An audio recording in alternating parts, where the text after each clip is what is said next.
ಆತ್ಮೀಯ ವೀಕ್ಷಕ ಬಾಂಧವರೇ, ಹೊಸಕೊಡಲ ವಿಶೇಷ ಮಾತುಕತೆ ಸರಣಿ ಕಾರ್ಯಕ್ರಮ ಸುರಕ್ಷಾ ಸಂಜೀವಿನಿ, ನಿಮ್ಮ ಆರೋಗ್ಯಕ್ಕೊಂದು ಕೈಪಿಡಿ. ಈ ಕಾರ್ಯಕ್ರಮವನ್ನು ಡಾಕ್ಟರ್ ಮುರಳಿ ಮೋಹನ್ ಚೂಂತಾರ್ರವರು ನಡೆಸಿಕೊಡ್ತಾ ಇದ್ದಾರೆ. ಖ್ಯಾತ ವೈದ್ಯರಾಗಿ, ಬರಹಗಾರರಾಗಿ ಎಲ್ಲ ಕಾರ್ಯಕ್ರಮಗಳಲ್ಲಿ ಆರೋಗ್ಯದ ಮಾಹಿತಿಯನ್ನು ಅವರು ನೀಡ್ತಾ ಇದ್ದಾರೆ.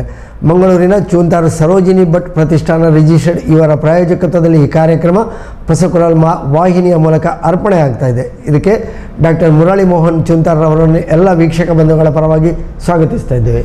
ನಮಸ್ಕಾರ ಡಾಕ್ಟರ್. ಈ ತಿಂಗಳಿಡೀ ಕ್ಯಾನ್ಸರ್ನ ಒಂದು ಜಾಗೃತಿ ಕಾರ್ಯಕ್ರಮ ನಡೀತಾ ಇದೆ. ಕ್ಯಾನ್ಸರ್ನ ಬಗ್ಗೆ ಜಾಗೃತಿ ಮಾಹಿತಿ, ಇದರ ಬಗ್ಗೆ ಬೇರೆ ಬೇರೆ ಕಾರ್ಯಕ್ರಮಗಳು. ಇತ್ತೀಚೆಗೆ ನಾಡ್ದು ಕದ್ರಿ ಪಾರ್ಕಿನಲ್ಲಿ ಅರ್ಬುದಾಸುರ ಗರ್ಭಭಂಗ ಎನ್ನುವಂತಹ ಯಕ್ಷಗಾನ, ಹೀಗೆ ಬೇರೆ ಬೇರೆ ಕಾರ್ಯಕ್ರಮಗಳು ನಡೀಲಿಕ್ಕಿದೆ. ಈ ಕ್ಯಾನ್ಸರ್ ಅಂದರೆ ಅರ್ಬುದ ರೋಗ ಅಂತ ಕನ್ನಡದಲ್ಲಿ ಹೇಳ್ತೇವೆ. ಏನು ಇದು ಕ್ಯಾನ್ಸರ್? ಒಂದು ಪುರಾತನ ಕಾಲದಿಂದಲೂ ನಮ್ಮ ಮನುಕುಲವನ್ನು ಕಾಡುತ್ತಿರುವ ಒಂದು ಬಹಳ ದೊಡ್ಡ ಕಾಯಿಲೆ. ಹಾಗೆ ಅಂಥೇಳಿ ಹಿಂದಿನ ಕಾಲದಲ್ಲೆಲ್ಲ ಕ್ಯಾನ್ಸರ್ ಬಂದರೆ ಹೋಯಿತು ಅಂತ ಲೆಕ್ಕ. ಕ್ಯಾನ್ಸರ್ ಬಂದರೆ ಅವನ ದಿನಗಳು ಮುಗಿಯಿತು ಅಂತೇಳಿ. ಈಗ ಆ ಪರಿಸ್ಥಿತಿ ಇಲ್ಲ. ಹಿಂದಿನ ಕಾಲದಲ್ಲಿ ಏನಿತ್ತು ಅಂದರೆ ತಂತ್ರಜ್ಞಾನದ ಬೆಳವಣಿಗೆ ಇರಲಿಲ್ಲ, ವೈದ್ಯರು ಇರಲಿಲ್ಲ. ಸಾಕಷ್ಟು ಬಳಿಕ ಸಾಕಷ್ಟು ಸಂಶೋಧನೆಗಳು ನಡೆಯಿತು, ಸಾಕಷ್ಟು ಯಂತ್ರಗಳು ಹುಟ್ಟಿಕೊಂಡು ನಮ್ಮ ವಿಜ್ಞಾನ ಬೆಳೆದಿದೆ. ಹಾಗಿರುವಾಗ ಯಾಕಾಗಿ ಕ್ಯಾನ್ಸರ್ ಬರ್ತದೆ ಎನ್ನುವುದರ ಬಗ್ಗೆ ಬಹಳಷ್ಟು ಸಂಶೋಧನೆಗಳು ನಡೆದು ನಮಗೆ ಕ್ಯಾನ್ಸರನ್ನು ಆರಂಭಿಕ ಹಂತದಲ್ಲಿ ಗುರುತಿಸುವಂತಹ ಒಂದು ವ್ಯವಸ್ಥೆ ನಮ್ಗೆ ಹುಟ್ಕೊಂಡಿತ್ತು. ಈ ಕಾರಣದಿಂದ ಹಿಂದೆ ನಾವು ಏನು ಕರಿತಾ ಇದ್ದೀವಿ, ಕ್ಯಾನ್ಸರ್ ಗುಣಪಡಿಸಲಾಗದ ರೋಗ ಅನ್ನೋದು ಈಗ ಆ ಹಣಪಟ್ಟಿಯನ್ನು ಅದು ಕಳ್ಕೊಂಡು ಈಗ ಕ್ಯಾನ್ಸರ್ ಗುಣಪಡಿಸಬಹುದಾದಂತಹ ರೋಗ ಅಂತ ಎಲ್ರಿಗೂ ತಿಳಿದ ವಿಚಾರ. ಆದರೂ ಗ್ರಾಮೀಣ ಪ್ರದೇಶಗಳಲ್ಲಿ ಜನರು ಕ್ಯಾನ್ಸರ್ ಅಂದ ಕೂಡಲೇ ಒಂಥರ ದಿಗಿಲುಗೊಳ್ತಾರೆ. ಅವರು ಮಾನಸಿಕವಾಗಿ ಅವರು ಏನಾಗ್ತಾರೆ, ದುರ್ಬಲರಾಗ್ತಾರೆ.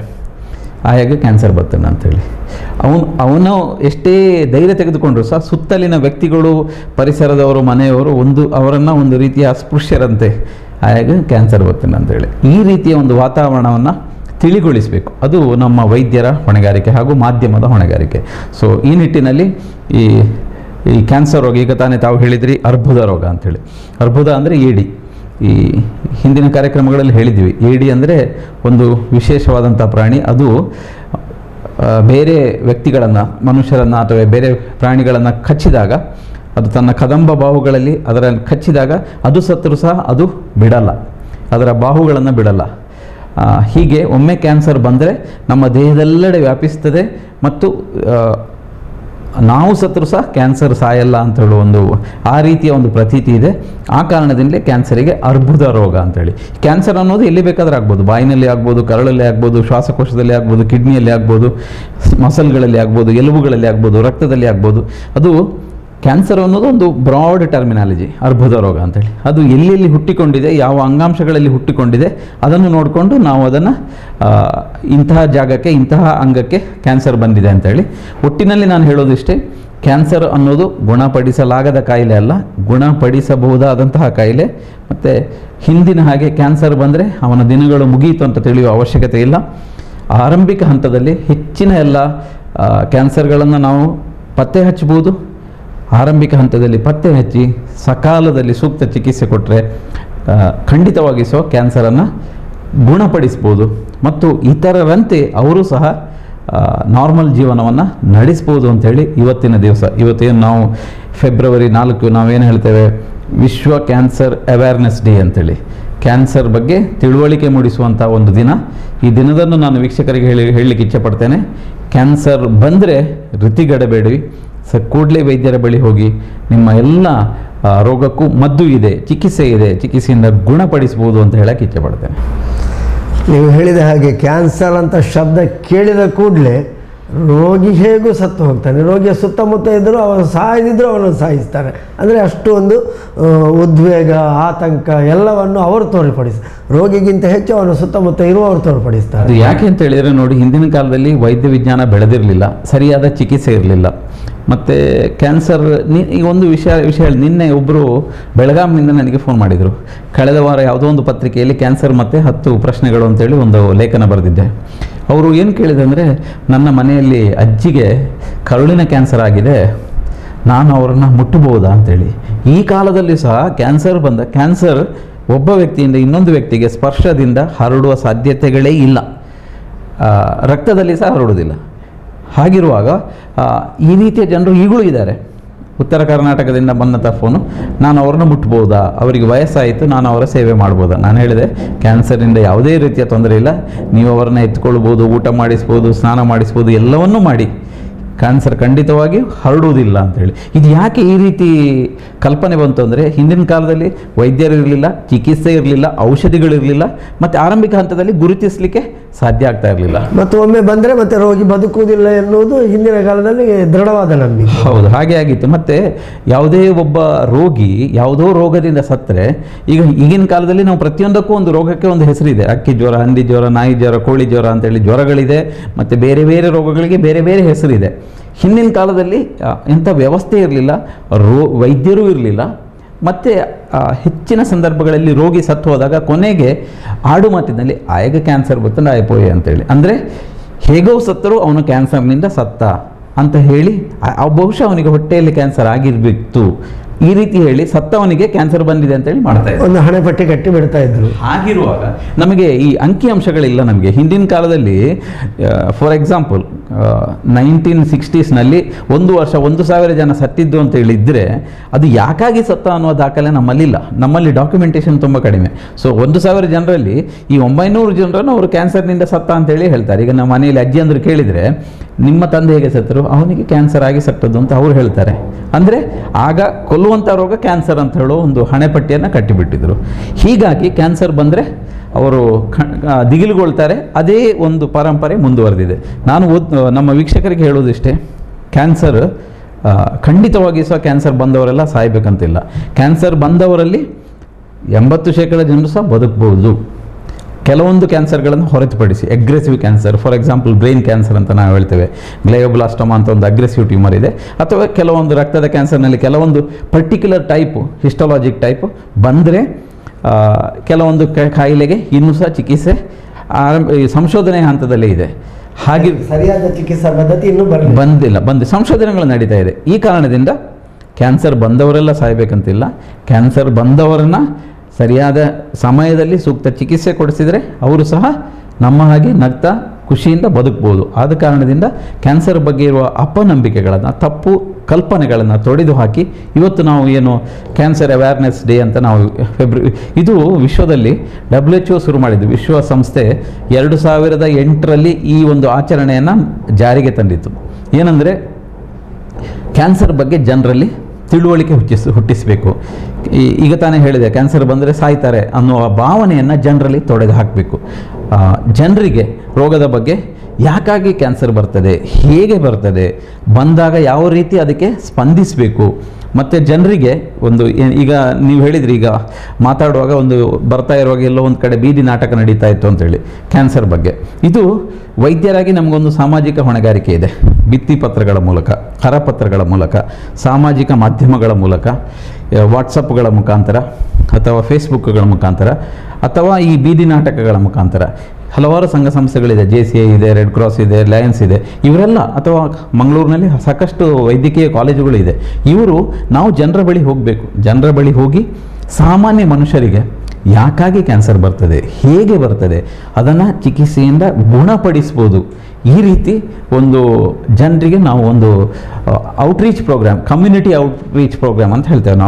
ನಾವು ವೈದ್ಯರು ಜನರ ಬಳಿ ಹೋಗಿ ಸಮಾಜದ ಪ್ರತಿಯೊಂದು ಕಟ್ಟಕಡೆಯ ಮನುಷ್ಯನಿಗೂ ಸಹ ತಲುಪಬೇಕು. ಅವರಿಗೆ ನಾವು ಜಾಗೃತಿ ಮೂಡಿಸಬೇಕು. ಈ ಉದ್ದೇಶ ಸಾರ್ಥಕ ಆಗಬೇಕು. ಈ ರೀತಿ ವರ್ಷಕ್ಕೆ ಒಂದು ದಿವಸ ನೀವು ಮಾಡಿ ಸಾಕಷ್ಟು ಜನರನ್ನು ನಾವು ತಲುಪಿದರೆ ರೋಗದ ಬಗ್ಗೆ ಜನರಲ್ಲಿರುವಂತಹ ಅಪನಂಬಿಕೆಗಳನ್ನು, ತಪ್ಪು ಕಲ್ಪನೆಗಳನ್ನು ತೊಡೆದು ಹಾಕಿ ಅವರಿಗೂ ಸಹ ಒಂದು ಹೊಸ ಆಶಾವಾದವನ್ನು, ಹೊಸ ಹೋಪನ್ನು ನಾವು ಕೊಟ್ಟು ಈ ರೀತಿ ರೋಗದ ಬಗ್ಗೆ ಜಾಗೃತಿ ಮೂಡಿಸಿದರೆ ಬಹುಶಃ ಈಗ ತಾನೇ ತಾವು ಹೇಳಿದ್ರಿ ಕ್ಯಾನ್ಸರ್ ತಿಂಗಳು ಅಂತೇಳಿ, ಫೆಬ್ರವರಿ. ಹೌದು, ಖಂಡಿತವಾಗಿ ಫೆಬ್ರವರಿ ತಿಂಗಳಲ್ಲೆಲ್ಲ ಹೆಚ್ಚಿನ ರಾಜ್ಯದೆಲ್ಲೆಡೆ, ದೇಶದೆಲ್ಲೆಡೆ ಕ್ಯಾನ್ಸರ್ ಬಗ್ಗೆ ಜಾಗೃತಿ ಕಾರ್ಯಕ್ರಮಗಳು ನಡೆದು ಜನರಲ್ಲಿ ಒಂದು ಹೊಸ ಕಲ್ಪನೆಯನ್ನು, ಹೊಸ ಆಶಾವಾದವನ್ನು ಹುಟ್ಟಿ ಹಾಕಲಿಕ್ಕೆ ಇದು ಪೂರಕವಾಗ್ಬೋದು. ನಾವು ಕೂಡ ಒಂದು ಇದೇ ರೀತಿಯ ಕಾರ್ಯಕ್ರಮ ಮಾಡ್ತಾ ಇದ್ದೇವೆ. ಬಹುಶಃ ವೀಕ್ಷಕರು ನಮ್ಮ ಕಾರ್ಯಕ್ರಮದಿಂದ ಕ್ಯಾನ್ಸರ್ ಬಗೆಗಿನ ತಪ್ಪು ಕಲ್ಪನೆಗಳನ್ನು ತೊಡೆದು ಹಾಕಿ ಕ್ಯಾನ್ಸರ್ ಬಂದರೂ ಬದುಕಬಹುದು ಅಂತ ಹೇಳುವ ಹೊಸ ಕಲ್ಪನೆಯೊಂದಿಗೆ ಹೊಸ ಜೀವನವನ್ನು ಆರಂಭಿಸಲಿಕ್ಕೆ ಪೂರಕವಾಗಿ. ಡಾಕ್ಟರ್, ಈಗ ಈ ಕ್ಯಾನ್ಸರ್ ಬರುವುದಕ್ಕೆ ಕಾರಣಗಳೇನು? ನೋಡಿ, ಕ್ಯಾನ್ಸರ್ ಅನ್ನೋದು ಒಂದು ಪರ್ಟಿಕ್ಯುಲರ್ ನಿರ್ದಿಷ್ಟ ಒಂದೇ ಕಾರಣದಿಂದ ಬರುವುದಿಲ್ಲ. ಈಗ ನೀವು ಒಂದು ಮಲೇರಿಯಾ ರೋಗ ತಗೊಂಡ್ರೆ ಒಂದು ಸೊಳ್ಳೆ ಕಡಿತ ಫೀಮೇಲ್ ಅನಾಫಿಲಿಸ್ ಸೊಳ್ಳೆ ಕಡಿತದಿಂದ ಬರ್ತದೆ ಅಂತ ನಮ್ಗೆ ಗೊತ್ತಿದೆ. ಹಾಗೆ ಕ್ಯಾನ್ಸರಿಗೆ ಒಂದು ನಿರ್ದಿಷ್ಟವಾದ ಒಂದೇ ಕಾರಣ ಅಂತ ಇಲ್ಲ, ಮಲ್ಟಿಫ್ಯಾಕ್ಟೋರಿಯಲ್ ಅಂತ ಹೇಳ್ತೇವೆ. ಹಲವಾರು ಕಾರಣಗಳು ಸೇರಿ ಕ್ಯಾನ್ಸರ್ ಬರುವ ಸಾಧ್ಯತೆಗಳಿದೆ. ಈಗ ಕ್ಯಾನ್ಸರ್ ಅಂದರೆ ಏನು ಅಂತ ನಾನು ಫಸ್ಟ್ ಹೇಳ್ತೇನೆ. ಕ್ಯಾನ್ಸರ್ ಅಂದರೆ ನಮ್ಮಲ್ಲಿ ಅನಿಯಂತ್ರಿತವಾಗಿ ಜೀವಕೋಶಗಳು ಗಡ್ಡೆ ಬೆಳೆಯುವಂಥದ್ದು. ಸಾಮಾನ್ಯ ಮನುಷ್ಯರ ಭಾಷೆಯಲ್ಲಿ ಗಡ್ಡೆ ಬೆಳೆಯುವಂಥದ್ದು. ಗಡ್ಡೆ ಅಂದರೆ ನಮ್ಮ ದೇಹದಲ್ಲಿ ಸಣ್ಣ ಮೂಲಭೂತವಾಗಿ ಜೀವಕೋಶಗಳಿರ್ತದೆ, ಅದು ಡಿವೈಡ್ ಆಗ್ತಾ ಇರ್ತದೆ. ಹಳೆ ಜೀವಕೋಶಗಳು ಸತ್ತು ಹೋದಾಗ ಹೊಸ ಜೀವಕೋಶಗಳು ರಿಪ್ಲೇಸ್ ಆಗುವಂಥದ್ದು. ಇದು ಈ ಒಂದು ನಿಯಂತ್ರಿತವಾಗಿ ನಡೆಯುವಂಥ ಒಂದು ಪ್ರಕ್ರಿಯೆ, ಜೈವಿಕ ಪ್ರಕ್ರಿಯೆ. ನಾವು ಹೇಗೆ ಉಸಿರಾಡ್ತಾ ಇದ್ದೇವೋ ನಾವು ಅದನ್ನು ಅನುಭವಿಸ್ತೇವೆ. ಹಾಗೆ ಅದೇ ರೀತಿ ದೇಹದಲ್ಲಿ ಜೀವಕೋಶಗಳು ಹೊಸ ಜೀವಕೋಶಗಳು ಹುಟ್ಟಿಕೊಳ್ಳುವಂಥದ್ದು. ಯಾವಾಗ ಇದರ ಕಂಟ್ರೋಲ್ ಹೋಗ್ತದೋ ಆವಾಗ ಜೀವಕೋಶಗಳು ಅನಿಯಂತ್ರಿತವಾಗಿ ಡಿವೈಡ್ ಆಗಲಿಕ್ಕೆ ಶುರುವಾಗ್ತದೆ, ಜೀವಕೋಶಗಳ ಸಂಖ್ಯೆ ಜಾಸ್ತಿ ಆಗ್ತದೆ. ಇದನ್ನೇ ನಾವು ಅನ್ಕಂಟ್ರೋಲ್ಡ್ ಡಿವಿಷನ್ ಆಫ್ ಸೆಲ್ಸ್ ಅಂತ ಹೇಳ್ತೇವೆ. ಅದು ಅರ್ಬುದ ರೋಗ ಅಂತ ಹೇಳಿ, ಏನು ಕ್ಯಾನ್ಸರ್ ರೋಗಕ್ಕೆ ಆಗುವ ಸಾಧ್ಯತೆಗಳು ಇರ್ತದೆ. ಇಂತಹ ಗಡ್ಡೆ ಬೆಳೆಯುವುದನ್ನು, ಅದು ನಿಧಾನವಾಗಿ ಬೆಳೆಯುವಂಥ ಇರ್ಬೋದು ಅಥವಾ ವೇಗವಾಗಿ ಬೆಳೆಯುವಂಥದ್ದು, ಅದನ್ನು ನಾವು ಬಿನೈನ್ ಟ್ಯೂಮರ್ ಅಂತ ಹೇಳ್ತೇವೆ, ಮ್ಯಾಲಿಗ್ನೆಂಟ್ ಟ್ಯೂಮರ್ ಅಂತ ಹೇಳ್ತೇವೆ. ಬಿನೈನ್ ಆದರೆ ತುಂಬ ಸ್ಲೋ ಆಗಿ ನಿಧಾನವಾಗಿ ಬೇರೆ ಕಡೆ ಹರಡುವುದಿಲ್ಲ, ಎಲ್ಲಿ ಹುಟ್ಟಿದದೋ ಅಲ್ಲೇ ಇರುವಂಥದ್ದು. ಇನ್ನು ಮ್ಯಾಲಿಗ್ನೆಂಟ್ ಅಂದರೆ ಅದು ಒಂದು ಜಾಗದಲ್ಲಿ ಹುಟ್ಟಿ ಬಹಳ ವೇಗವಾಗಿ ಬೆಳೀತದೆ ಮತ್ತು ಒಂದು ಜಾಗದಿಂದ ಇನ್ನೊಂದು ಜಾಗಕ್ಕೆ ಹರಡುವ ಸಾಧ್ಯತೆಗಳಿದೆ. ರಕ್ತದ ಮುಖಾಂತರ ಅಥವಾ ಲಿಂಫ್ ಮುಖಾಂತರ ಹರಡುವ ಸಾಧ್ಯತೆ ಇದೆ. ಈ ಗಡ್ಡೆ ಯಾಕೆ ಬರ್ತದೆ, ಕಾರಣಗಳೇನು ಅಂದರೆ ಹೆಚ್ಚಿನ ಸಂದರ್ಭಗಳಲ್ಲಿ ನಮ್ಮ ಹ್ಯಾಬಿಟ್ಗಳು, ಚಟಗಳು, ನಾವೇನು ಸ್ಮೋಕಿಂಗ್ ಮಾಡ್ತೇವೆ, ಇದು it is been proved over the years. ಬಹಳಷ್ಟು ವರ್ಷಗಳಿಂದ ಇದು ಪ್ರೂವ್ ಆಗಿದೆ, ಜನರಿಗೂ ಗೊತ್ತು. ಸಿಗರೇಟ್ ಸೇದಿದರೆ ಕ್ಯಾನ್ಸರ್ ಬರ್ತದೆ. ಸಿಗರೇಟ್ ಸೇದುವುದು the most important causative factor for lung cancer. ಶ್ವಾಸಕೋಶದ ಕ್ಯಾನ್ಸರ್ ಬರಲಿಕ್ಕೆ ಮೂಲಭೂತವಾದ ಒಂದೇ ಒಂದು ನಿರ್ದಿಷ್ಟ ನೇರವಾದ ಕಾರಣ smoking.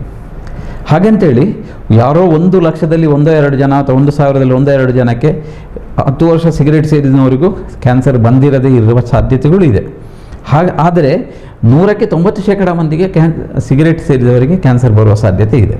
So one of the most possible factor ಅಥವಾ ಕಾಸಿಟಿವ್ ಏಜೆಂಟ್ ಅಂದರೆ ಸ್ಮೋಕಿಂಗ್. ಬೀಡಿ ಇರ್ಬೋದು, ಸಿಗರೇಟ್ ಇರ್ಬೋದು, ಇದರಿಂದ ಖಂಡಿತವಾಗಿಯೂ ಸಹ ಶ್ವಾಸಕೋಶದ ಕ್ಯಾನ್ಸರ್ ಇರ್ತದೆ. ಅದು ಡೈರೆಕ್ಟ್ ಸ್ಮೋಕಿಂಗ್ ಇರ್ಬೋದು, ಇಂಡೈರೆಕ್ಟ್ ಸ್ಮೋಕಿಂಗ್. ಯಾರೋ ನಿಮ್ಮ ಪಕ್ಕದಲ್ಲಿ, ನಿಮ್ಮ ಮನೆಯಲ್ಲಿ ದಿನ ಒಬ್ಬರು ಸಿಗರೇಟ್ ಸೇರ್ತಾ ಇದ್ದರೆ ಇಂಡೈರೆಕ್ಟಾಗಿ ನೀವು ಒಂದು ಸಿಗರೇಟಿನ ಹೊಗೆನಲ್ಲಿ ಸುಮಾರು ಒಂದು 4-5 ಸಾವಿರ ಕೆಮಿಕಲ್ಸ್ ಇದೆಯಂತೆ. ಆ ಕೆಮಿಕಲ್ಸ್ಗಳು ದೇಹದ ಜೀವಕೋಶಗಳ ಮೇಲೆ ವ್ಯತಿರಿಕ್ತ ಪರಿಣಾಮ ಬೀರಿ ಜೀವಕೋಶಗಳ ಡಿವಿಷನನ್ನು, ಕಂಟ್ರೋಲನ್ನು ತಪ್ಪಿಸುವಂತೆ ಮಾಡಿ ತೊಂದರೆ ಉಂಟು ಮಾಡ್ತದೆ. ಸೊ ಮೋಸ್ಟ್ ಪಾಸಿಬಲ್ ಕಾರಣ ಅಂದರೆ ಇದು ತಂಬಾಕು, ಸಿಗರೇಟು. ಇನ್ನು ಬಾಯಿ ಕ್ಯಾನ್ಸರಿಗೆ ಬಹುಶಃ ನಾವು ಏನು ಗುಟ್ಕಾ ತಿಂತೇವೆ, ಪಾನ್ ಪರಾಗ್ ತಿಂತೇವೆ ಅಥವಾ ತಂಬಾಕು ಪ್ರಾಡಕ್ಟ್ಗಳು, ಎಲೆ ಅಡಿಕೆ, ಹೊಗೆಸೊಪ್ಪು ತಿನ್ನುವಂಥದ್ದು, ಈ ರೀತಿಯ ಒಂದು ಚಟಗಳಿಂದ ಖಂಡಿತವಾಗಿಯೂ ಸಹ, ಅದರಲ್ಲಿಯೂ ಅಷ್ಟೇ 100ಕ್ಕೆ 90% ಬಾಯಿ ಕ್ಯಾನ್ಸರ್ಗಳಲ್ಲಿ ಮೂಲಭೂತವಾದಂಥ ಕಾರಣ ಈ ನಮ್ಮ ಎಲೆ ಅಡಿಕೆ ತಿನ್ನುವಂಥದ್ದು, ಹೊಗೆಸೊಪ್ಪು ಸೇವಿಸುವಂಥದ್ದು, ಪಾನ್ ಪರಾಗ್, ಗುಟ್ಕಾ ತಿನ್ನುವಂಥದ್ದು, ಬೇಡದ ವಸ್ತುಗಳನ್ನು ತಿನ್ನುವುದರಿಂದ ತನ್ನಷ್ಟಕ್ಕೆ ನಾವು ಆಹ್ವಾನ ಮಾಡ್ತೇವೆ. ಖಂಡಿತ ಇದು ಎಲ್ಲರಿಗೂ ಗೊತ್ತಿದೆ. ಈಗ ನಾವು ಸೇದುವ ಸಿಗರೇಟಿನಲ್ಲಿ cigarette smoking is injurious to health ಅಂತ ಹೇಳಿ ಕ್ಯಾನ್ಸರ್ನ ಫೋಟೋವನ್ನೇ ಹಾಕಿದ್ದಾರೆ. ಆದರೂ ಜನ ಇದು ರಾತ್ರಿ ಕಂಡ ಬಾವಿಗೆ ಹಗಲು ಬೀಳುವಂಥದ್ದು ಅಂತ ಹೇಳ್ತೇವೆ ನಾವು. ಗೊತ್ತಿದೆ ಜನರಿಗೆ, ಆದರೂ ಸಹ ಸಿಗರೇಟ್ ಸೇರ್ತಾರೆ. ಪಾನ್ ಪರಾಗ್, ಗುಟ್ಕಾ ತಿಂದರೆ ಕ್ಯಾನ್ಸರ್ ಬರ್ತದೆ ಅಂತ ಪ್ಯಾಕೆಟ್ನಲ್ಲಿ ADA ಚಿತ್ರವನ್ನೇ ಹಾಕಿದ್ದೇವೆ ನಾವು. ನಾನು ಈಗ ಅರ್ಬುದ ಅಂತ ಹೇಳಿದೀವಲ್ಲ, ಪಾನ್ ಪರಾಗ್ ಪ್ಯಾಕೆಟ್ನಲ್ಲಿ ADA ಚಿತ್ರನೇ ಇದೆ. ಜನ ಅದನ್ನು ನೋಡೋದಿಲ್ಲ, ಅದನ್ನು ತೆಗೆದು ಓಪನ್ ಮಾಡಿ ತಿಂತಾರೆ. ಇದು ಪ್ರಾಥಮಿಕವಾದಂಥ ಕಾರಣಗಳು. ಇನ್ನೂ ಬೇರೆ ಕಾರಣಗಳಿದೆ, ಆನುವಂಶೀಯ ಕಾರಣ, ಹೆರಿಡಿಟ್ರಿ ಅಂತ ಹೇಳ್ತೇವೆ. ಈಗ ಬಾಯಿ ಕ್ಯಾನ್ಸರ್ ಹೆರಿಡಿಟ್ರಿಯಿಂದ ಬರುವುದಿಲ್ಲ, ತಂದೆಯಿಂದ ಮಕ್ಕಳಿಗೆ ಬರುವಳಿಯಾಗಿ ಬರುವುದಿಲ್ಲ. ಆದರೆ ಕೆಲವೊಂದು ಕ್ಯಾನ್ಸರ್ ಇದೆ, ಈಗ ಮ್ಯಾಸ್ಟೆಕ್ಟಮಿ ಅಂತ, ಇದು ಸ್ತನದ ಕ್ಯಾನ್ಸರ್ ಅಂತ ಹೇಳ್ತೇವೆ ಲೇಡೀಸ್ಗಳಲ್ಲಿ, ಅದು ಹೆರಿಡಿಟರಿಯಾಗಿ ಬರುವ ಚಾನ್ಸಸ್ ಇದೆ. ಅಥವಾ ಕರುಳಿನ ಕ್ಯಾನ್ಸರ್, ದೊಡ್ಡ ಕರುಳಿನ ಕ್ಯಾನ್ಸರ್, ಅದು ಹೆರಿಡಿಟರಿಯಾಗಿ ಬರುವ ಕ್ಯಾನ್ಸರ್ ಸಾಧ್ಯತೆ ಇದೆ. ಯಾಕೆಂದರೆ ತಾಯಿಗೆ ಬಂದಿದ್ದರೆ ಮಗುವಿಗೆ 50% ಬರುವ ಸಾಧ್ಯತೆಗಳಿದೆ. ಸೊ ಕೆಲವೊಂದು ಕ್ಯಾನ್ಸರ್ಗಳು ಆನುವಂಶಿಕವಾಗಿ ಬರುವ ಸಾಧ್ಯತೆ ಇದೆ. ಅದನ್ನು ನಾವು ರಕ್ತ ಪರೀಕ್ಷೆ ಮಾಡಿ, ಕೆಲವೊಂದು ಟ್ಯೂಮರ್ ಮಾರ್ಕರ್ಸ್ ಅಂತ ಹೇಳ್ತೇವೆ, ಅದು ಐಡೆಂಟಿಫೈ ಮಾಡಿ. ತಮಗೆಲ್ಲ ಗೊತ್ತಿರ್ಬೋದು ವೀಕ್ಷಕರಿಗೆ, ಆಂಜೆಲಿನಾ ಜೋಲಿ ಅಂತೇಳಿ ಒಬ್ಬಳು ಸೆಲೆಬ್ರಿಟಿ ಮಾಡೆಲ್ ಇದ್ದಾಳೆ ಅಮೇರಿಕಾದಲ್ಲಿ. ಅವಳು ಪ್ರೊಫೆಲಾಕ್ಟಿಕ್ ಮ್ಯಾಸ್ಟೆಕ್ಟಮಿ ಅಂತ ಹೇಳಿ, ಅವರ ತಾಯಿಗೆ ಕ್ಯಾನ್ಸರ್ ಇತ್ತು, ಸ್ತನದ ಕ್ಯಾನ್ಸರ್ ಇತ್ತು ಅಂತೇಳಿ ಅವಳಿಗೆ ಬರೋದು ಬೇಡ ಅಂತೇಳಿ ಟ್ಯೂಮರ್ ಮಾರ್ಕರ್ನ ಮುಖಾಂತರ ಅವರಿಗೆ ಕ್ಯಾನ್ಸರ್ ಬರೋ ಸಾಧ್ಯತೆ ಜಾಸ್ತಿ ಇದೆ ಅಂತ ಗೊತ್ತಾಗಿ ಪ್ರೊಫೆಲಾಕ್ಟಿಕ್ ಆಗಿ ಅವರ ಸ್ತನಗಳನ್ನೇ ಸರ್ಜರಿ ಮಾಡಿ ತೆಗೆಸಿಕೊಂಡಿದ್ದಾಳೆ. ಇದು ಮುಂದುವರಿದ ದೇಶಗಳಲ್ಲಿ ನಡೆಯುವಂಥ ಕತೆ. ಹಾಗೆ ಈ ರೀತಿ ಸಹ ನಮಗೆ ಕಂಡುಹಿಡಿಯಲಿಕ್ಕೆ ಆಗ್ತದೆ. ಕ್ಯಾನ್ಸರ್ ಬರೋದಕ್ಕಿಂತ 5 ವರ್ಷ ಮೊದಲೇ ನಮಗೆ ಬರುವ ಸಾಧ್ಯತೆ ಇದೆ ಅಂತ ನಮಗೆ ಕಂಡುಹಿಡಿಯುವಷ್ಟು ವಿಜ್ಞಾನ ಮುಂದುವರಿದಿದೆ. ಅದು ಆ ಲೆವೆಲ್ನಲ್ಲೇ ಅವರು ಮಾಡ್ತಾರೆ. ಆದರೆ ನಮ್ಮಲ್ಲಿ ನಮ್ಮ ಭಾರತದ ರಾಷ್ಟ್ರಗಳಲ್ಲಿ ನಾವು ಏನು ಮಾಡಬೇಕು, ಸಿಗರೇಟು ಬೀಡಿಗಳನ್ನು ಬಿಟ್ಟರೆ ಖಂಡಿತವಾಗಿ ಸಹ ಈ ಕ್ಯಾನ್ಸರ್ನ ಭಯದಿಂದ ಭಯಮುಕ್ತ ವಾತಾವರಣವನ್ನು ನಾವು ಹೊಂದಬಹುದು. ಇನ್ನೂ ಹಲವಾರು ಕಾರಣಗಳಿದೆ. ನಾವು ತಿನ್ನುವ ಆಹಾರ ನಮಗೆಲ್ಲ ಗೊತ್ತಿದೆ, ಕಲುಷಿತವಾದಂಥ ಆಹಾರ, ಜಂಕ್ ಫುಡ್ಗಳು, ಕೆಮಿಕಲ್ ಯುಕ್ತ ಫುಡ್ಗಳು, ಪ್ರಿಸರ್ವೇಟಿವ್ ಇರುವಂಥ ಫುಡ್ಗಳು, ಗಾಳಿ ಮಲಿನಗೊಂಡ ಗಾಳಿ, ಕ್ಲೀನ್ ಏರ್ ಇಲ್ಲ, ನೀರು ಸಹ ಅಷ್ಟೇ. ಮತ್ತು ನಾವು ತಿನ್ನುವ ಆಹಾರ ಎಲ್ಲ ವಿಷಕಾರಕ ವಸ್ತುಗಳು ಇದೆ, ಪ್ರಿಸರ್ವೇಟಿವ್ ಹಾಕಿರುವಂಥದ್ದು. ತಿನ್ನುವ ಹಣ್ಣುಗಳು ಎಲ್ಲವೂ ಸಹ ನಮಗೆ ಸಿಗುವಂಥ ಯಾವುದೂ ಸಹ ತಾಜಾ ಒರಿಜಿನಲ್ ಆಗಿ ಯಾವುದೂ ಸಿಗೋದಿಲ್ಲ. ಎಲ್ಲವೂ ನಮಗೆ ಸಿಗುವಂಥದ್ದು ಅಡಲ್ಟ್ರೇಟೆಡ್ ವಿಷಕಾರಕ ಕೆಮಿಕಲ್ಸ್ ಇರುವಂಥ ವಸ್ತುಗಳು. ಇದರಿಂದ ಸಹ ಕ್ಯಾನ್ಸರ್ ಆಗುವ ಸಾಧ್ಯತೆ. ಯಾರೋ ಒಬ್ಬ ಕೆಮಿಕಲ್ ಹಾಕಿದ ಒಂದು ಆ್ಯಪಲ್ ತಿಂದರೆ ನಾಳೆ ಅವನಿಗೆ ಕ್ಯಾನ್ಸರ್ ಬರುತ್ತೆ ಅಂತಲ್ಲ. ಇಂಥದ್ದು ಹಲವಾರು ಬಾರಿ ನಡೆದಾಗ, ನಿರಂತರವಾಗಿ ನಮ್ಮ ಜೀವಕೋಶಗಳ ಮೇಲೆ ಅತ್ಯಾಚಾರ ನಡೆದಾಗ, ಜೀವಕೋಶಗಳು ಒಂದು ಲಿಮಿಟ್ ಅಂತ ಇದೆ, ಅದನ್ನು ದಾಟಿದಾಗ ಜೀವಕೋಶಗಳ ಕಂಟ್ರೋಲ್ ತಪ್ಪಿ ಹೋಗಿ ಈ ಕ್ಯಾನ್ಸರ್ ಆಗುವ ಸಾಧ್ಯತೆಗಳಿದೆ. ಇದಲ್ಲದೆ ಕೆಲವೊಂದು ವೈರಸ್, ಹ್ಯೂಮನ್ ಪ್ಯಾಪಿಲೋಮಾ ವೈರಸ್ ಅಂತ ಇದೆ, ಇನ್ಫೆಕ್ಷಿಯಸ್ ಮೊನೋನ್ಯೂಕ್ಲಿಯಾಸಿಸ್ ಅಂತೇಳಿ ಒಂದು ವೈರಸ್ ಇದೆ, ಇನ್ನು ಎಬ್ಸ್ಟೈನ್ ಬಾರ್ ವೈರಸ್ ಅಂತ, ಇದೊಂದು ವೈರಸ್ಗಳ ಹೆಸರು. ಈ ವೈರಸ್ಗಳು ಖಂಡಿತವಾಗಿ ಸಹ ಕ್ಯಾನ್ಸರ್, ಅದು ಬಾಯಿನಲ್ಲಿ ಇರ್ತದೆ, ಅದು ಹಲವಾರು ವರ್ಷಗಳ ಕಾಲ ಬಾಯಿನಲ್ಲಿದ್ದು ಇದು ಕ್ಯಾನ್ಸರ್ ಮಾಡಲಿಕ್ಕೆ ಸಾಧ್ಯತೆ ಇದೆ ಅಂತ ಹೇಳಿ ಸಹ ಪ್ರೂವ್ ಆಗಿದೆ. ಇದಲ್ಲದೆ ವಿಕಿರಣ ಅಂದರೆ ನಾವು ರೇಡಿಯೇಷನ್, ನಮ್ಮ ಕೆಲವೊಂದು ರಾಷ್ಟ್ರಗಳಲ್ಲಿ, ಈ ಆಸ್ಟ್ರೇಲಿಯಾದಂಥ ರಾಷ್ಟ್ರಗಳಲ್ಲಿ ಈ ಸ್ಕಿನ್ ಕ್ಯಾನ್ಸರ್ ಆಗುವುದು ಈ excessive exposure of this radiation, ಸೂರ್ಯನ ಕಿರಣಗಳ ಹೆಚ್ಚಾದ ಒಂದು ಅದರಿಂದ ಬರ್ತದೆ. ಮತ್ತು ಕೆಲವೊಂದು ರೇಡಿಯೇಷನ್ ಇರುವಂಥ ಜಾಗದಲ್ಲಿ ಕೆಲಸ ಮಾಡುವವರಿಗೆ, ಈ ಕೆಮಿಕಲ್ ಫ್ಯಾಕ್ಟ್ರಿಗಳಲ್ಲಿ ಕೆಲಸ ಮಾಡುವವರು, ಪೇಂಟಿಂಗ್ ಕೆಲಸ ಮಾಡುವವರು, ಅಥವಾ ನಮ್ಮ ಈ ಸಿಮೆಂಟ್ ಫ್ಯಾಕ್ಟ್ರಿಗಳಲ್ಲಿ ಕೆಲಸ ಮಾಡುವವರು, ಅಂಥವರಿಗೆಲ್ಲ ಅದರಿಂದ ಈ ವಿಷಕಾರಕ ಅನಿಲಗಳು ನಮ್ಮ ಶ್ವಾಸಕೋಶಕ್ಕೆ, ದೇಹಕ್ಕೆ ಸೇರಿಕೊಂಡು ಕ್ಯಾನ್ಸರ್ ಆಗುವ ಸಾಧ್ಯತೆ ಇದೆ. ಒಟ್ಟಿನಲ್ಲಿ ಕ್ಯಾನ್ಸರ್ ಬರಲಿಕ್ಕೆ ಹಲವಾರು ಕಾರಣಗಳಿದೆ.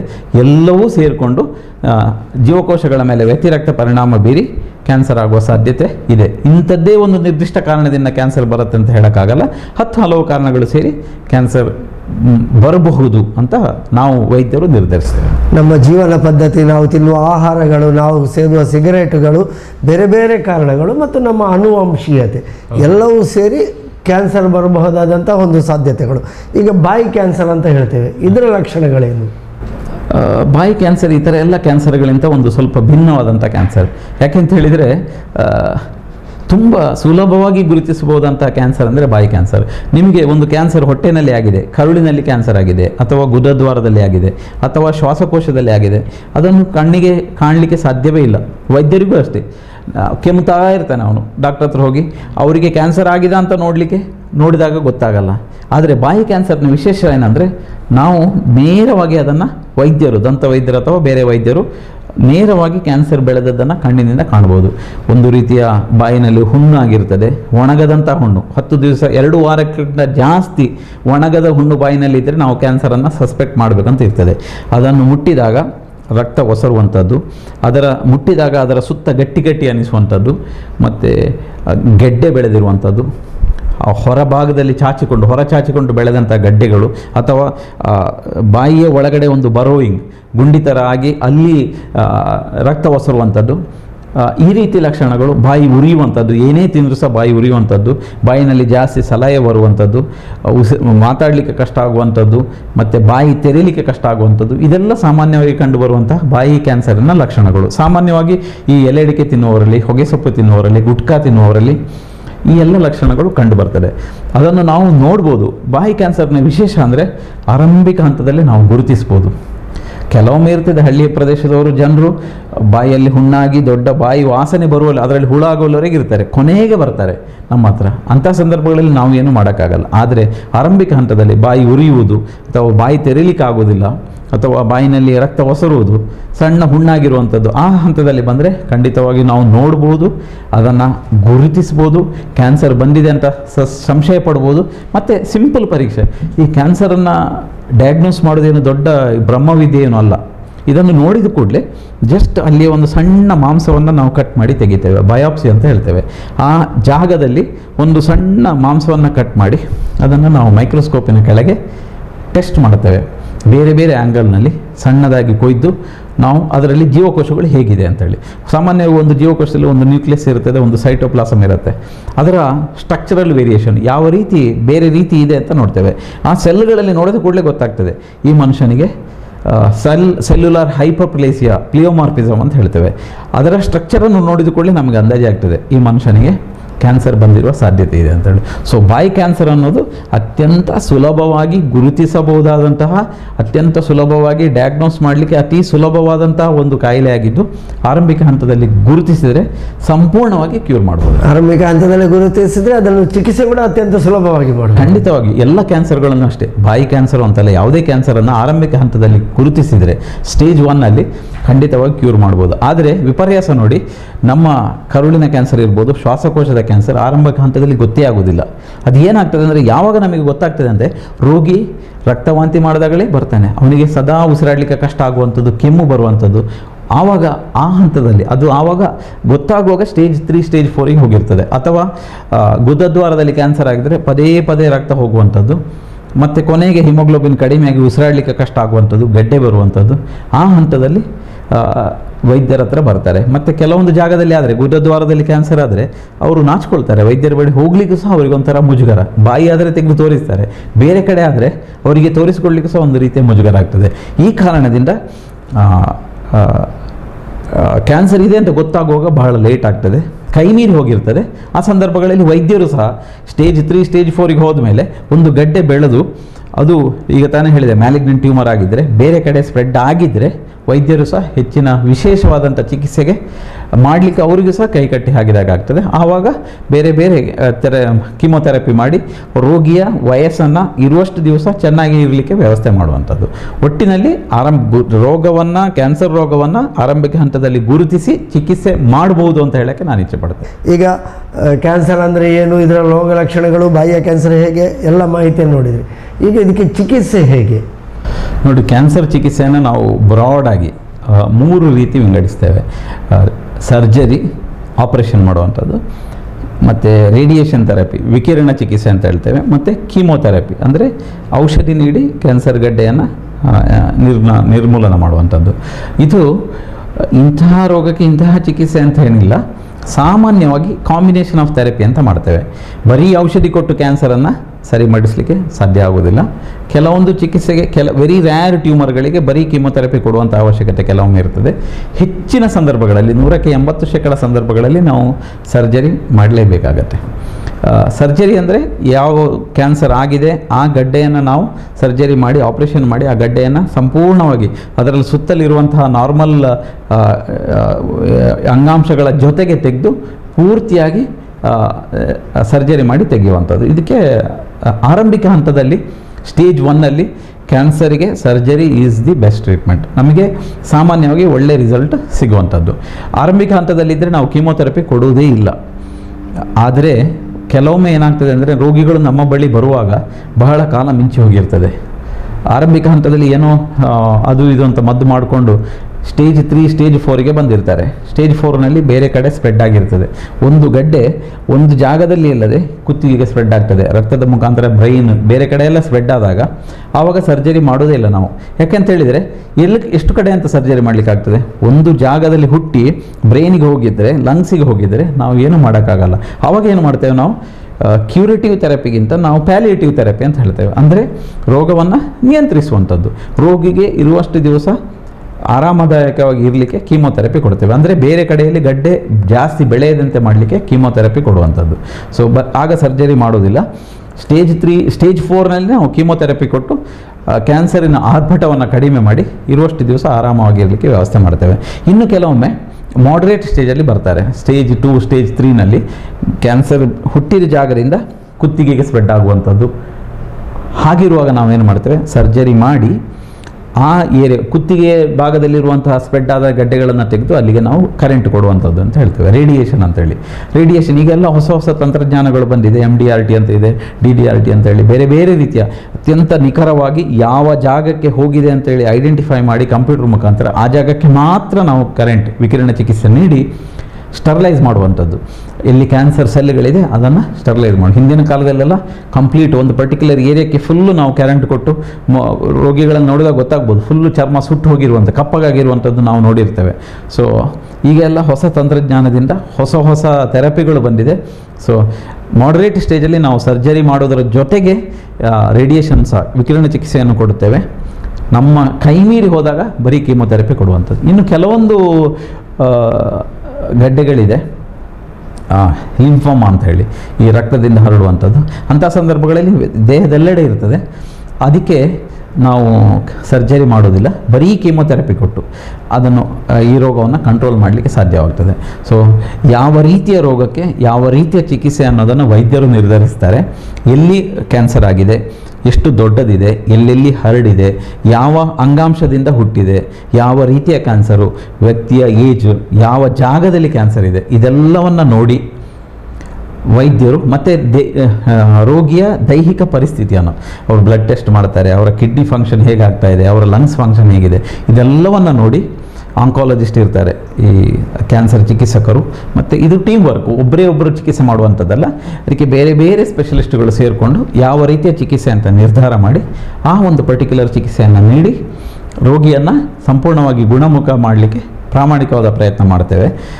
ನೀವು ಏನೂ ಆಗೋದಿಲ್ಲ, ಕ್ಯಾನ್ಸರ್ ಬಂತು, ನಾನು ಇನ್ನು ಸಾಯುವುದೇ ಅಂತ ಹೇಳಿ ನೀವು ಯಾವುದೇ ಚಿಕಿತ್ಸೆಗೆ ಹೋಗದೆ ಡಿಲೇ ಮಾಡಿದಷ್ಟು ತೊಂದರೆಗಳು ಜಾಸ್ತಿ. ಸೊ ನಿಮಗೆ ಕ್ಯಾನ್ಸರ್ ಇದೆ ಅಂತ ಹೇಳಿ ಗೊತ್ತಾದರೆ ದಯವಿಟ್ಟು ಸೂಕ್ತ ವೈದ್ಯರ ಬಳಿ ಹೋಗಿ ಚಿಕಿತ್ಸೆಯನ್ನು ತೆಗೆದುಕೊಳ್ಳಿ. ಖಂಡಿತವಾಗಿ ಸಹ ಆರಂಭಿಕ ಹಂತದಲ್ಲಿ ಗುಣಪಡಿಸ್ಬೋದು. ಸ್ವಲ್ಪ ಮುಂದುವರಿದ ಹಂತದಲ್ಲಿ ವೈದ್ಯರು ತಮ್ಮ ಪ್ರಯತ್ನವನ್ನು ಮಾಡ್ತಾರೆ, ಒಂದಷ್ಟು ದಿವಸಗಳ ಕಾಲ ಆರಾಮದಾಯಕವಾಗಿ ಬದುಕಲಿಕ್ಕೆ ವ್ಯವಸ್ಥೆಯನ್ನು ಮಾಡ್ತಾರೆ. ಆದರೆ ಬೇರೆ ಕಡೆ ಸ್ಪ್ರೆಡ್ ಆದಮೇಲೆ ಬಹುಶಃ ಏನು ಕ್ಯಾನ್ಸರ್ ಅಂದರೆ ಕ್ಯಾನ್ಸರ್ ಸತ್ತು ಹೋಗ್ತಾರೆ ಅಂತ ಹೇಳುವ ಒಂದು ಭಾವನೆಗೆ ಬಂದಿದ್ದರೆ ಅದು ಲಾಸ್ಟ್ ಸ್ಟೇಜ್ನಲ್ಲಿ ಮಾತ್ರ ಆ ರೀತಿ ಆಗುವ ಸಾಧ್ಯತೆಗಳಿದೆ. ಒಟ್ಟಿನಲ್ಲಿ ಕ್ಯಾನ್ಸರ್ ಬಂದರೆ ಸಾಯ್ತಾರೆ, ಬದುಕುವುದೇ ಇಲ್ಲ ಅಂತ ಹೇಳುವ ಒಂದು ತಪ್ಪು ಕಲ್ಪನೆಯನ್ನು ದಯವಿಟ್ಟು ತೆಗೆದುಹಾಕಿ ಕ್ಯಾನ್ಸರಿಗೂ ಚಿಕಿತ್ಸೆ ಇದೆ, ಕ್ಯಾನ್ಸರನ್ನು ಗುಣಪಡಿಸ್ಬೋದು ಅಂತ ಹೇಳುವ ಒಂದು ಆಶಾವಾದವನ್ನು ನಾವು ವೀಕ್ಷಕರಿಗೆ ಹೇಳಲಿಕ್ಕೆ ಇಚ್ಛೆ ಪಡ್ತೇನೆ. ಯಾವುದಕ್ಕೂ ಆಶಾವಾದವೇ ದೊಡ್ಡದು. ಆಶಾವಾದ ಒಂದು ಇಲ್ಲದಿದ್ದರೆ ಏನು ಮಾಡಿದರೂ ಅದು ನಡೆಯುವುದಿಲ್ಲ. ವೈದ್ಯರು ಎಷ್ಟು ಮದ್ದು ಕೊಟ್ಟರು ಆರೋಗ್ಯ ಬದುಕುವುದಿಲ್ಲ. ನಮ್ಮ ಮುಂದೆ ಲೈವ್ ಎಕ್ಸಾಂಪಲ್ ಇದೆ. ಈಗ ಯುವರಾಜ್ ಸಿಂಗಿಗೆ ಶ್ವಾಸಕೋಶದಲ್ಲಿ ಕ್ಯಾನ್ಸರ್ ಆಗಿದೆ. ಈಗ ನಮ್ಮ ಫಿಲ್ಮ್ ಆ್ಯಕ್ಟರ್ಸ್ ಯಾರು ಮನೀಷಾ ಕೊಯ್ರಾಲ ನೋಡಿ, ಇವತ್ತು ನಿನ್ನೆ ಪೇಪರಲ್ಲಿ ನೋಡಿದೆ, ಅವರಿಗೇನೋ ಆಗಿ ಕೀಮೊಥೆರಪಿ ಮಾಡಿ ಬ್ಯಾಕ್ ಟು ನಾರ್ಮಲ್. ಮತ್ತು ಇನ್ನೊಬ್ರು ಯಾರೋ ಮಾಡೆಲ್ ಸೋನಾಲಿ ಬೇಂದ್ರೆ ಅವರಿಗೂ ಸಹ ಈ ಕ್ಯಾನ್ಸರ್ ಆಗಿದೆ. ಅವರೆಲ್ಲ ಈಗ ಸಮಾಜದಲ್ಲಿ ಉನ್ನತ ಸ್ತರದಲ್ಲಿರುವ ವ್ಯಕ್ತಿಗಳಿಗೆ ಹಣದ ವ್ಯವಸ್ಥೆ ಇದೆ, ಆರ್ಥಿಕ ಭದ್ರತೆ ಇದೆ, ಎಲ್ಲ ಚಿಕಿತ್ಸೆಗಳು ಬೇಕಾದಲ್ಲಿ ಅವರು ಅಮೇರಿಕಾದಲ್ಲಿ ಹೋಗಿ ಚಿಕಿತ್ಸೆ ಮಾಡ್ಕೋತಾರೆ. ಹಾಗಂತೇಳಿ ನಮ್ಮ ಮಂಗಳೂರಿನ ಯಾವುದೋ ಕುಗ್ರಾಮದಲ್ಲಿರೋವನಿಗೆ ಅಂತಹ ಚಿಕಿತ್ಸೆ ಸಿಗುತ್ತದೆ ಅಂತ ಅನ್ನಿಸ್ಲಿಕ್ಕೂ ಆಗೋದಿಲ್ಲ. ಆದರೆ ಆರಂಭಿಕ ಹಂತದಲ್ಲಿ ಗುರುತಿಸಿದರೆ ಅಂಥವರು ಸಹ ಇವರ ರೀತಿಯಲ್ಲೇ ಬದುಕ್ಬೋದು ಅಂತ ಹೇಳೋಕ್ಕೆ ನಾನು ಇಚ್ಛೆ ಪಡ್ತೇನೆ. ಅವರಿಗೆ ಆರಂಭಿಕ ಹಂತದಲ್ಲಿ ಗುರುತಿಸಿದ ಕಾರಣ, ಅವರು ಸೆಲೆಬ್ರಿಟಿಗಳಾದ ಕಾರಣ ಅವರಿಗೆ ಚಿಕಿತ್ಸೆ ಆದ್ದು, ಕ್ಯೂರ್ ಆದದ್ದು ಮೀಡಿಯಾಗಳಲ್ಲಿ ಜಾಸ್ತಿ ಪಬ್ಲಿಸೈಸ್ ಆಗಿದೆ. ಹಾಗಂತ ಹೇಳಿದ ಮಾತ್ರಕ್ಕೆ ನಮ್ಮ ಊರಿನ ಕೂಲಿ ಕೆಲಸ ಮಾಡುವ ಚೋಮನಿಗೂ ಸಹ ಕ್ಯಾನ್ಸರ್ ಆಗಿದ್ದರೆ ಆರಂಭಿಕ ಹಂತದಲ್ಲಿ ಎಷ್ಟೋ ಜನರನ್ನು ಗುಣಪಡಿಸಿದ್ದೇವೆ, ಅವರಿಗೆ ಯಾರಿಗೂ ಗೊತ್ತಾಗೋದಿಲ್ಲ. ಇದು ಜನರಿಗೆ ತಲುಪಬೇಕು, ಅದು ಪ್ರಕಾಶಕ್ಕೆ ಬರುವುದಿಲ್ಲ, ಗೊತ್ತೇ ಆಗುವುದಿಲ್ಲ. ಈಗ ಇಲ್ಲಿ ನಮ್ಮ ಊರಿನಲ್ಲಿ ಯಾರೋ ಚೋಮ ಧೂಮ ಅಥವಾ ಯಾರೋ ಆಗಿದೆ, ಚಿಕಿತ್ಸೆ ಮಾಡಿಸಿದ್ದಾರೆ ಆರಂಭಿಕ ಹಂತದಲ್ಲಿ. ನಾನೇ ನೋಡಿದ್ದೇನೆ, ನಮ್ಮ ಕ್ಲಿನಿಕ್ನಲ್ಲಿ ಬಂದಂಥ ಒಬ್ಬ ಸಾಮಾನ್ಯ ಕೆಲಸದವ ಕೂಲಿ ಕಾರ್ಮಿಕ, ಬಡ ಇವನು ಬಾಯಿನಲ್ಲಿ ಹುಣ್ಣಾಗಿದೆ, ಬಂದಿದ್ದಾನೆ, ಸರ್ಜರಿ ಮಾಡಿದ್ದಾನೆ, ಇವಾಗಲೂ ಅವನು ಖುಷಿನಲ್ಲಿದ್ದಾನೆ. ಅವತ್ತು ಯುವರಾಜ್ ಸಿಂಗಿಗೆ ಆಗಿರೋದು ಇದುವೇ, ನಮ್ಮ ಚೌಮನಿಗಾಗಿದ್ದು ಇದುವೇ. ಜನರಿಗೆ ತಲುಪಬೇಕು, ಅದು ಅವನಿಗೂ ಚಿಕಿತ್ಸೆ ಇದೆ, ಇವನಿಗೂ ಚಿಕಿತ್ಸೆ ಇದೆ, ಎಲ್ಲವನ್ನು ಕ್ಯೂರ್ ಮಾಡಬಹುದು ಅಂತ ಒಂದು ವಿಶ್ವಾಸ ಜನರಿಗೆ ಬರಬೇಕು. ಅದು ನಮ್ಮ ಮೀಡಿಯಾದ ಮುಖಾಂತರ ಆಗಬೇಕು. ಇದು ನಮ್ಮ ಕ್ಯಾನ್ಸರ್ ಜಾಗೃತಿಯ ದಿನದ ವಿಶೇಷ. ಈ ಮುಖಾಂತರ ಜನರಿಗೆ ಒಂದು ಸಂದೇಶ ಹೋಗಬೇಕು. ಕ್ಯಾನ್ಸರ್ ಬಂದರೆ ದಿನ ಮುಗಿಯಿತು ಅಂತಲ್ಲ, ನಿಮ್ಮ ಜೀವನದಲ್ಲಿ ಒಂದು ಹೊಸ ಅಧ್ಯಾಯವನ್ನು ನೀವು ಸ್ಟಾರ್ಟ್ ಮಾಡಿ ಮತ್ತು ಬದುಕುದೆ ಎನ್ನುವುದನ್ನು ನಾವು ತಿಳ್ಕೊಳ್ಬೇಕಾಗಿದೆ. ಖಂಡಿತವಾಗಿ ಸರ್, ನಿಮ್ಮ ಬದುಕು 2ನೇ ಚಾಪ್ಟರ್ ಆ ದಿವಸದಿಂದ ಸ್ಟಾರ್ಟ್ ಆಗಬೇಕು. ನೀವು ನಿಮ್ಮ ಹ್ಯಾಬಿಟ್ಗಳನ್ನು ಬಿಡಿ, ತಂಬಾಕುಗಳನ್ನು ಬಿಡಿ, ಕೆಟ್ಟ ಹವ್ಯಾಸಗಳನ್ನು ಬಿಡಿ. ಆ ಮೂಲಕ ನಿಮ್ಮ ಜೀವನದಲ್ಲಿ ಇನ್ನೊಂದು ಚಾಪ್ಟರನ್ನು ಶುರು ಮಾಡಿ, ಇನ್ನಷ್ಟು ವರ್ಷಗಳ ಕಾಲ ನೀವು ಎಲ್ಲ ವ್ಯಸನ ಮುಕ್ತರಾಗಿ ಆರೋಗ್ಯವಂತ ಜೀವನವನ್ನು ರೂಪಿಸಿಕೊಳ್ಳಿ ಅಂತ ಹೇಳುವ ವಿಶೇಷವಾದಂಥ ಒಂದು ಸಂದೇಶವನ್ನು ಇವತ್ತು ನಾವು ವೀಕ್ಷಕರಿಗೆ ನೀಡಬೇಕು. ನಾವು ವೈದ್ಯರು ಯಾವತ್ತೂ ನಿಮ್ಮ ಜೊತೆ ಇದ್ದೇವೆ ಅಂತ ಹೇಳುವ ಒಂದು ಸಂದೇಶ ಜನರಿಗೆ ಹೋಗಬೇಕು. ಹಾಗೆ ಮಾಡಿದರೆ ನಮ್ಮ ಇವತ್ತಿನ ಏನು ಫೆಬ್ರವರಿ 4ರಂದು ನಾವು ಏನು ಮಾಡ್ತೇವೆ, ವಿಶ್ವ ಕ್ಯಾನ್ಸರ್ ಅವೇರ್ನೆಸ್ ಡೇ, ಜಾಗೃತಿ ದಿನ, ಅದರ ಉದ್ದೇಶ ಸಾಫಲ್ಯವನ್ನು ಕಾಣ್ತದೆ ಅಂತ ಹೇಳಕ್ಕೆ. ಈಗ ಇದು ಚಿಕಿತ್ಸೆ ಬಗ್ಗೆ ಆಯ್ತು, ಇದಕ್ಕೆ ತಡೆಗಟ್ಟಲಿಕ್ಕೆ ಬೇರೆ ಏನಾದರೂ ವಿಧಾನಗಳಿವೆ? ಖಂಡಿತವಾಗಿಯೂ ಇದೆ. ತಡೆಗಟ್ಟಬಹುದಂಥ ರೋಗ ಯಾವುದು? ಕ್ಯಾನ್ಸರ್, ಹೆಚ್ಚಿನ ಕ್ಯಾನ್ಸರ್, ಪ್ರಿವೆಂಟಬಲ್ ಡಿಸೀಸ್. ಯಾಕೆ ಅಂತ ಹೇಳಿದರೆ, ಈಗ ಬಾಯಿ ಕ್ಯಾನ್ಸರ್, ಈಗ ತಾನೇ ಹೇಳಿದೆ ನಾನು, ಇದು ಹೆಚ್ಚಾಗಿ ಬರುವಂಥದ್ದು ಸಿಗರೇಟ್ನಿಂದ, ಗುಟ್ಕಾದಿಂದ, ಪಾನ್ ಪರಾಗದಿಂದ. ಅದನ್ನು ಬಿಟ್ಟರೆ ಆಯ್ತಲ್ಲ, ವೆರಿ ಸಿಂಪಲ್. ಅದರಲ್ಲೇನು ದೊಡ್ಡ ಬ್ರಹ್ಮವಿದ್ಯೆ ಏನಿಲ್ಲ. ನಮ್ಮ ಅಭ್ಯಾಸಗಳನ್ನು ಬದಲಾಯಿಸಿಕೊಂಡ್ರೆ ಆಯ್ತು. ನಿಮ್ಮ ಆರೋಗ್ಯವಂತ ಜೀವನ ಶೈಲಿಯನ್ನು ಅಳವಡಿಸಿಕೊಳ್ಳಿ. ನಿಮಗೆ ರಾತ್ರಿ ದೇವರು ಬಂದು ಪ್ರತ್ಯಕ್ಷ, ವತ್ಸ ನೀನು ಹೀಗೆ ಮಾಡಿದರೆ ನಿನಗೆ ಕ್ಯಾನ್ಸರ್ ಬರುವುದಿಲ್ಲ, ಹಾಗೆ ಹೇಳಬೇಕಾದ ಅವಶ್ಯಕತೆ ಇಲ್ಲ. ನಾವು ಹೇಳ್ತೇವೆ ಡಾಕ್ಟರ್ಗಳು, ಇದು ಸತ್ಯ, ನಿತ್ಯ ಸತ್ಯ, ಎಲ್ಲರಿಗೂ ಗೊತ್ತಿರುವಂಥದ್ದು. ನಿಮ್ಮ ಹ್ಯಾಬಿಟ್ಗಳನ್ನು ಬಿಟ್ಟುಬಿಡಿ. ನಿಮ್ಮ ತಂಬಾಕು ತಿನ್ನುವುದನ್ನು, ಗುಟ್ಕಾ ಪಾನ್ ಪರಾಗಳನ್ನು ಬಿಟ್ಟುಬಿಡಿ. ಖಂಡಿತವಾಗಿ ಸಹ ನಿಮಗೆ ಸಿಂಪಲ್ ಎಕ್ಸಾಂಪಲ್ ಹೇಳ್ತೇನೆ. ಮೊನ್ನೆ ತಾನೇ ಒಬ್ಬ ಬಂದಿದ್ದ ಕ್ಲಿನಿಕ್ಕಿಗೆ, ಗುಟ್ಕಾ ತಿಂತಾ ಇದ್ದ, 20 ವರ್ಷದ ಹುಡುಗ, ಬಾಯಿ ಫುಲ್ಲು ಉರಿ, ಏನು ತಿಂದರೂ ಆಗಲ್ಲ, ಖಾರ ತಿನ್ನೋಕ್ಕಾಗಲ್ಲ, ಮಸಾಲೆ ತಿನ್ನೋಕ್ಕಾಗಲ್ಲ, ಭಯಂಕರ ಉರಿ, ಬಾಯಿ ತೆರೀಲಿಕ್ಕಾಗಲ್ಲ. ಅವನ ಜೊತೆ ಒಂದು ಅರ್ಧ ಗಂಟೆ ಕೂತು ಬೇರೆ ಪೇಷಂಟ್ಗಳನ್ನು ಕೂರಿಸಿ ನಾನು ಹೇಳಿದೆ, ನೋಡಪ್ಪ ನಿನಗೆ ಇನ್ನೂ 20 ವರ್ಷ ಜೀವನದಲ್ಲಿ ನೀನು ಏನು ನೋಡಿದ್ಯಾ? ಇನ್ನೂ 20 ವರ್ಷ, ಮೀಸೆನೇ ಸರಿಯಾಗಿ ಬಂದಿಲ್ಲ, ನಿನಗಿನ್ನು ನಿನ್ನ ಹಿಂದೆ ತಂದೆ ತಾಯಿ ಇದ್ದಾರೆ, ನಾಳೆ ನಿನಗೆ ಮದುವೆ ಆಗಲಿಕ್ಕಿದೆ, ನಿನ್ನ ಜೀವನ ಇನ್ನಷ್ಟು 80 ವರ್ಷಗಳ ಕಾಲ ನೀನು ಬದುಕಬೇಕು, ಇದು ಯಾಕೆ ತಿಂತೀಯ? ಇದನ್ನು ಬಿಡು, ಈ ರೀತಿ ಆದರೆ ಈ ರೀತಿ ಆಗ್ತದೆ, ಕ್ಯಾನ್ಸರ್ ಬರ್ತದೆ ಅಂತ ಹೇಳಿ ಅವನನ್ನು ಅರ್ಧ ಗಂಟೆ ಅವನ ಹತ್ರ ಕೂತು ಅವನಿಗೊಂದು ಕೌನ್ಸಿಲಿಂಗ್ ಮಾಡಬೇಕು. ಇದು ಸಾಮಾಜಿಕ ಹೊಣೆಗಾರಿಕೆ ಅಂತ ಹೇಳೋದು. ಇದು ನಾನು ಅಂತ ಹೇಳಿಲ್ಲ, ಪ್ರತಿಯೊಬ್ಬ ವೈದ್ಯರು ನಾವು ಮಾಡಬೇಕು. ಒಬ್ಬ ವ್ಯಕ್ತಿ ಎಲೆ ಅಡಿಕೆ ತಿನ್ನುವವನು ಅಥವಾ ಗುಟ್ಕಾ ತಿನ್ನುವವನು, ಬೀಡಿ ಸಿಗರೇಟ್ ಸೇದುವವನು ನಮ್ಮ ಕ್ಲಿನಿಕ್ಕಿಗೆ ಬಂದರೆ ನಮ್ಮ ಚಿಕಿತ್ಸೆ ಹೇಗಿರಬೇಕು ಅಂತ ಹೇಳಿದರೆ, ನಾವು ಯಾವ ಕಾಲಘಟ್ಟದಲ್ಲಿದ್ದೇವೆ ಅಂದರೆ, ರೋಗವನ್ನು ತಡೆಗಟ್ಟಲಿಕ್ಕೆ ಹೆಚ್ಚು ಪ್ರಾಮಾಣಿಕ ಪ್ರಯತ್ನವನ್ನು ನಾವು ವೈದ್ಯರು ಮಾಡಬೇಕು. ರೋಗದ ಚಿಕಿತ್ಸೆಗಿಂತ ಒಬ್ಬ ವ್ಯಕ್ತಿ ಜ್ವರ ಬಂದು ಅವನು ನಮ್ಮ ಬಳಿ ಬಂದಾಗ, ಮಲೇರಿಯಾ ಬಂದಾಗ ಅವನಿಗೆ ಚಿಕಿತ್ಸೆ ಮಾಡೋದು, ಅದಕ್ಕೆ ಬುಕ್ಕಲ್ಲಿದೆ ಈ ರೀತಿ ಚಿಕಿತ್ಸೆ, ಅವನ ವಯಸ್ಸಿಗೆ ಇಂತಿಷ್ಟು ಡೋಸ್ ಕೊಡಿ ಚಿಕಿತ್ಸೆ, ಅದು ಎಲ್ಲರೂ ಮಾಡ್ತಾರೆ.